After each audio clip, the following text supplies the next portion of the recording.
حالت حیض میں قرآن کریم کی کمپوزنگ کرنا کسی عورت کے لیے کیا حکم رکھتا ہے؟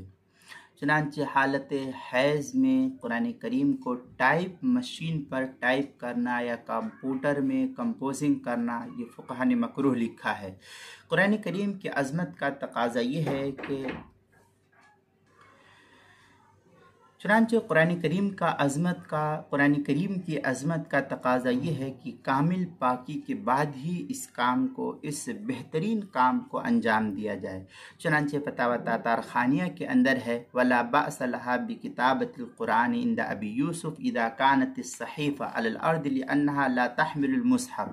یہ فتاوی تاتارخانیہ جو زکریا بک ڈیپو دیوبند کا ہندی نسخہ ہے، اس کی پہلی جلد صفحہ 48 پر اس کو نقل کیا ہے۔ فتاوی شام میں بھی اس کی کچھ تفصیل ہے، اس سلسلے میں وفق الطحاوی بین القولین بما یرفع الخلاف من اصلی بحمل قول الثانی علی الکراہہ وغیرہ کے تحت جو نقل کیا۔ فتاوی شامی جو بیروت کا چھپا ہوا نسخہ ہے، اس کی پہلی جلد صفحہ 284، زکریا بک ڈیپو دیوبند کا ہندی نسخہ اس کی پہلی جلد صفحہ 317 پر اس کو نقل کیا ہے۔ کتاب المسائل اس کی پہلی جلد صفحہ 224 پر بھی اس کو نقل کیا ہے، وہاں بھی دیکھ سکتے ہیں۔